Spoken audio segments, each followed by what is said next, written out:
Alright, have you seen Visual Studio LiveShare in action? Well, now we are all in a lockdown, and the luxury of sitting next to a colleague to peer program isn't necessarily always possible.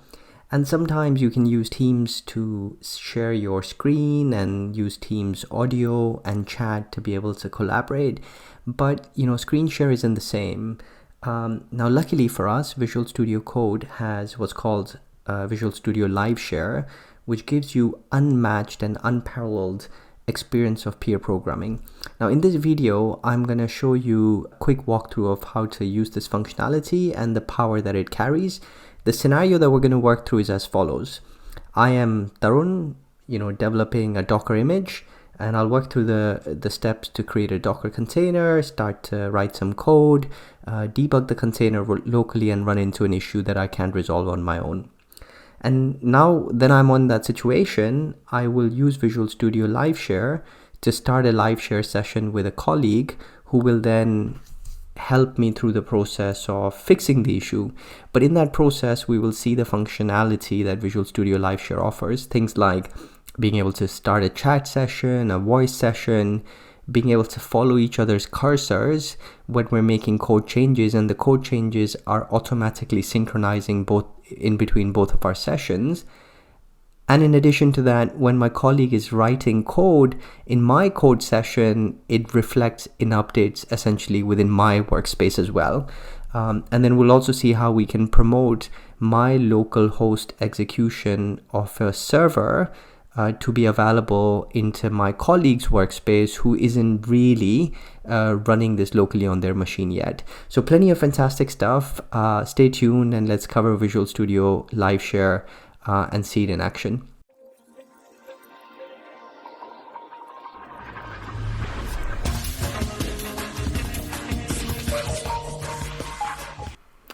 Okay, so we have a project available to us already. We'd created that project in the previous video. The link will be showing up in the channel now. You should be able to click through and see how we got to this point. Essentially, if I just show you a list of my branches, in the previous video we went through creating the Docker Live Debug Docker branch, which now allows us to locally debug a Docker image. Now what we'll do is we will create a new branch, and let's call this branch Docker LiveShare. Now that I have the branch created and checked out, let me just run this branch list command. You can see that my newly created branch is also checked out. So what we will do as a first step is we will open up the code in Visual Studio Code. Now that we're in Visual Studio Code, let me quickly introduce you to the solution that we have. Within the solution, we're using the My Web project, which is essentially an ASP.NET 3.1 vanilla project. I've literally got the home page and a privacy page in there. I haven't made significant changes to it. I've got a Docker file here, and within the Docker file, you can see this is a multi-step container file where we are taking the Microsoft.NET ASP.NET 3.1 as a base image, and then we're creating essentially our own container from that by compiling the code, restoring the packages, running our tests, and then publishing the My Web project into the container. And when we copy only the DLLs, we're setting myweb.dll as an entry point. Now, all right, let's start by restoring all the packages for this .NET project.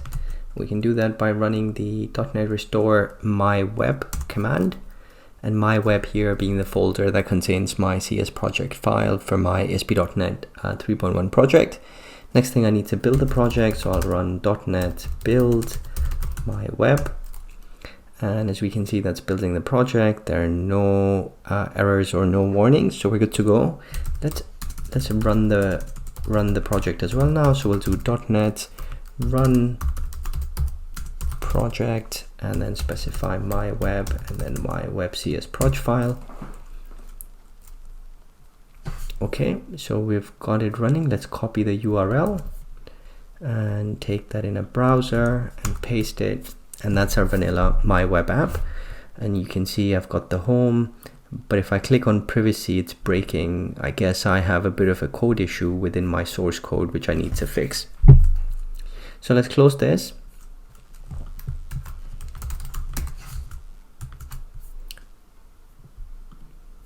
So back in Visual Studio Code, if I go into the debug section, you'd see that in the dropdown, in addition to dotnetcore launch and dotnetcore attach, I have the option of docker dotnetcore launch. And this is also a new functionality available within Visual Studio Code, which allows you to run your dotnetcore app within the Docker container using the Dockerfile you have. Now, I already have a video up on my YouTube channel which covers it, but if you haven't seen it, I would highly recommend you do. You will need to use the .NET Generate Assets for Build and Debug section option, and then the Docker Initialize for Docker Debugging option to get this option. Anyways, you can check out the video. The link is showing up now. But if I press this, what it essentially does is it uses my Docker file and follows these steps and injects a debugger into the container, which allows me to run the container, but as well have it connected back into the source code within, which is running within Visual Studio Code. And now if I click on the privacy, I can sort of debug through the code and see where it's failing, which I think is quite powerful. But let's say in spite of doing that, my clever brain is not sparking the idea of why this issue is happening, and I still need to sort of phone a friend to get them to help me out with this issue. So far what we've covered is, a use case of you developing an application locally, and then using a container to sort of build and run that app, but being unable to figure out why it's failing. So let's get into using Visual Studio now to call for some help and to then fix this issue.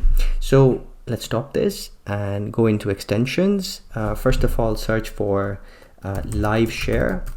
Now when you search for LiveShare, you'll see a few options come up. In addition to having the individual extension for LiveShare and LiveShare audio, there's also a LiveShare extension pack which installs both of these extensions for you.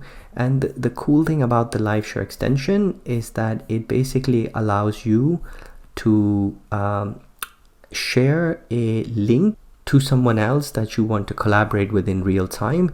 They don't need to have your source code. They don't need to have Visual Studio Code installed. They could in essence be on a Windows or on a Linux machine or a Mac machine. It does not matter. This is truly cross-platform, collaborative, without any prerequisites of setup needed for them to be able to connect into your session and to supervise you and guide you through the process of error fixing. Okay, so now I have this extensions already installed, and I will go into the LiveShare section and click on the share button. And as I do that, it basically prepares a LiveShare session and creates a secure endpoint that I can copy and send across to whoever I need to bring into this collaboration session. So I'm going to copy this and I will send it to myself on another computer so that I can show you the collaboration happening. Okay, so I've sent it out here. Okay.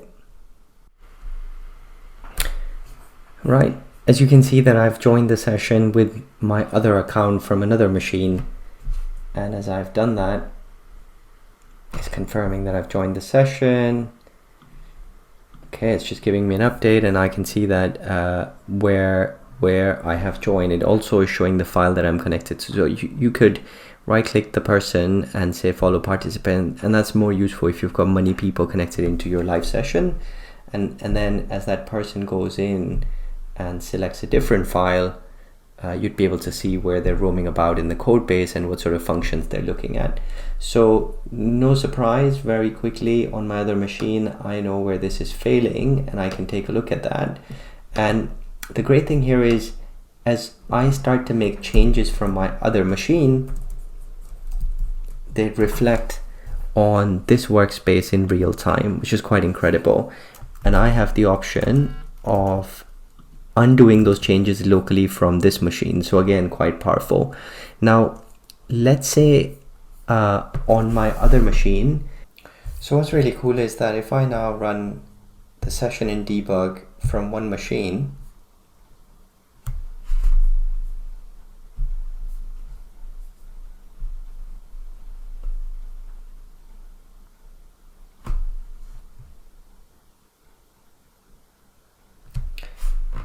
you can see the updates coming in on my other machine here.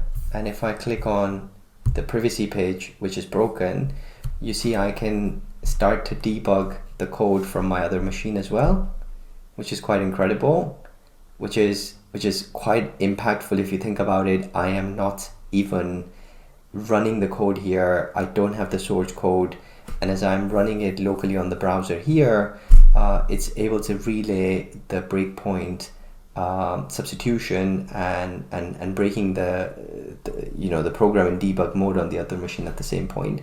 So if I play this, I can see the exception as well. So I could, for example, just decide to go past it, stop the container here, and you see as I start to make changes on this machine, they're reflecting in both the places.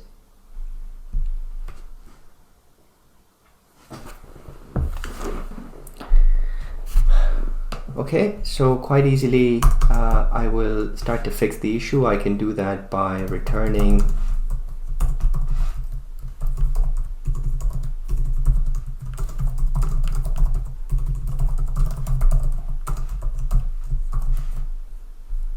the correct message, going up into the privacy, adding a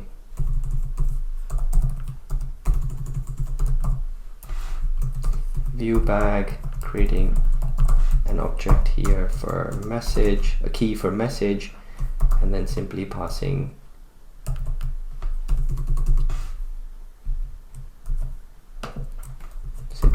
the value here. Now I'll just need to make one more change, which is to go into the view itself.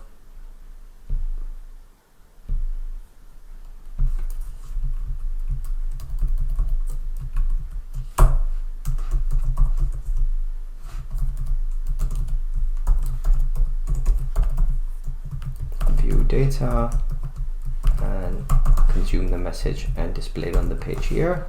Okay, so with the changes made now, if I go in and run the container again,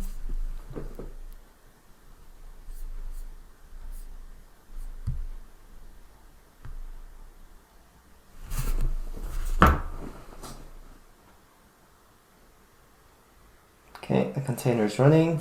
If I go in and click on privacy, press play again. Okay, looks like we have a small issue here.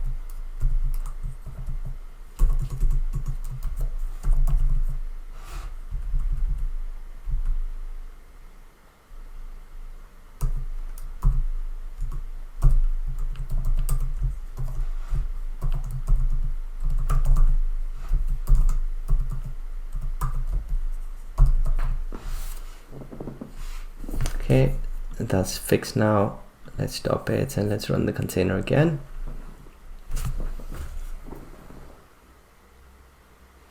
Okay, so this is where I'm running the container. You can start to see that it's following and tracking through the debug console here as well. On this machine, if I click on privacy, and okay.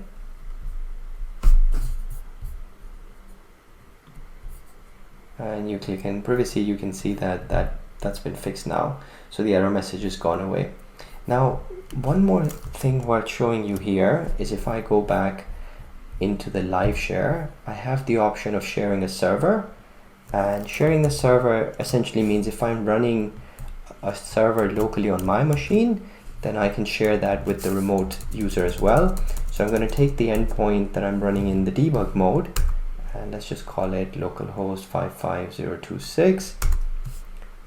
And you see I get a pop-up on my other machine saying that a server is being shared with me now. So if I click yes, essentially loads the same debug view in my machine without me even running the source code. So if I now click on privacy, you can see me clicking privacy is actually triggering the breakpoint on the other machine as well. So, you know, it is the best experience that you can have, and you wouldn't really be able to replicate this experience using Teams, Zoom, WhatsApp, or any other screen sharing technology. Okay, so with that, we've basically fixed the view, and what we could do is we could now terminate the sharing session. But before doing that, I just wanted to show you a few quick things here. Right away, you can see that we've got a session chat option. Now, I'm running into a small issue within my machine. That's why it's not working, but it usually does. I also have the option of starting an audio chat, and I also have the option of running my bash commands in a read-only mode on the sharing session as well with LiveShare. So as I type out the commands here on the participants can see essentially what commands I'm typing out here and the results thereof as well. So quite a nifty tool. If you haven't used it, I will highly recommend that you come around to giving it a try. It's collaboration, which sometimes can make the difference between spending 5 minutes on a problem versus spending 5 hours, right? And the experience that you get using VS LiveShare can't really be matched by doing the same thing using Teams or any other audio video sharing solution. So that's it. I hope you enjoyed the session and you learned a bit about VS Code and VS LiveShare. I'd love to hear what else you guys have going on in VS Live and VS Code, so feel free to drop a comment. If you like the video, don't forget to subscribe to the channel, click like, hit the notification button, and I will look forward to seeing you when I publish my next video then. Thanks a lot.